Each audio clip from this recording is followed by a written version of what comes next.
हाल में ही उत्तर पूर्वांचल को लेकर दिल्ली में प्रधानमंत्री मोदी जी ने राइजिंग नॉर्थ ईस्ट समिट को संबोधित किया, जिसमें विभिन्न प्रकार के बातों का उल्लेख किया गया, उद्योग का उल्लेख किया गया, निवेश का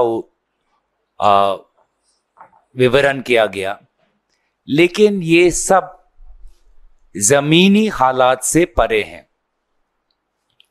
जमीनी हालात विशेष रूप से उत्तर पूर्वांचल की बहुत ही चिंताजनक है। आज दो बड़े बीमारियों ने उत्तर पूर्वांचल को जकड़ रखा है। पहला है अवैध कोयला और दूसरा है नशीली पदार्थ, नारकोटिक्स। अब मैं कुछ बातें आपके सामने रखूंगा जिससे साफ साफ पता चलता है कि बीजेपी के छत्रछाया में उत्तर पूर्वांचल किस प्रकार से अवैध कोयला और नशीली पदार्थों का अवैध व्यापार का एक हब बन चुका है। शुरुआत करूंगा कोयला से, और बहुत ही एक विचित्र काम इस साल के अप्रैल महीने में हुआ। 24 तारीख को ईडी ने विभिन्न जगहों पर छापे मारे। वे हैं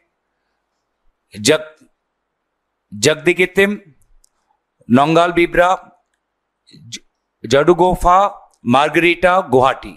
ये स्थान मेघालय और गुवाहाटी में है। और ये छापे मारने के बाद उन्होंने मतलब ईडी ने 25 तारीख को एक प्रेस रिलीज जारी की।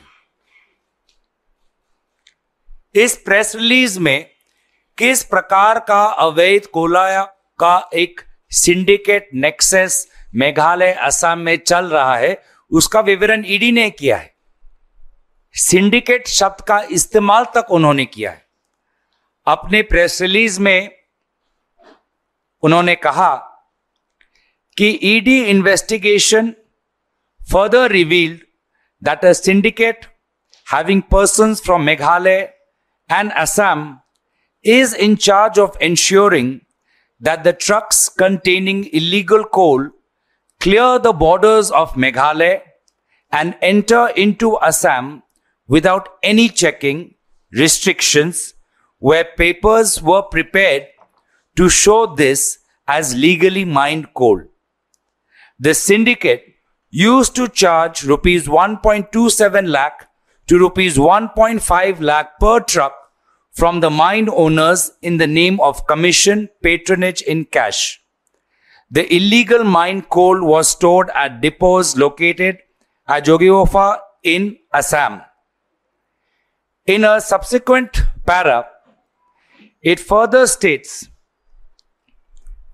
it is further revealed that the cash so generated in the process was collected by the syndicate and was being stored at the places of the cash handlers. These cash handlers were searched and diaries containing cash in out was also seized. It was further revealed that the coal mine owners and the syndicate people used to coordinate with illegal coal mine operators in Margarita, Tinsukia, to make it appear to be mined from legally sourced miners. Last May, during the search, cash of rupees 1.58 crore, digital devices like laptops, mobile phones, and 2 high-end vehicles suspected to be purchased out of the proceeds of crime was seized. तो हमने तो सबसे पहले स्वागत किया, क्योंकि यही बातें बार बार कांग्रेस पार्टी उठाती रही है कि अवैध कोयला का धंधा चल रहा है। इसको हमने सदन के अंदर भी उठाया, इसको हमने सदन के बाहर भी उठाया, तो प्लेजेंटली सरप्राइज्ड कि ईडी ने ऐसा काम किया। हमने इसका स्वागत किया क्योंकि ये बातें असम के मुख्यमंत्री के बातों को झूठा साबित किया। क्योंकि असम के मुख्यमंत्री कहते हैं कि कोई अवैध कोयला का व्यापार हो ही नहीं रहा, कोई अवैध कोयला है ही नहीं, सब जायज है। तो सरकारी एक तंत्र ने मुख्यमंत्री को झूठा साबित किया, तो इसका तो हमने स्वागत किया। लेकिन जब इसके पश्चात कोई जांच नहीं, इसके पश्चात कोई एसआईटी नहीं, इसके पश्चात कोई अरेस्ट नहीं, तब हमारा संदेह ईडी की तरफ भी गया कि क्या ईडी वास्तव में लोगों को गिरफ्तार करना चाहती है, या जब उन्होंने कहा during the search cash of ₹1.58 crores was seized, वहीं तक उनका काम सीमित हो गया।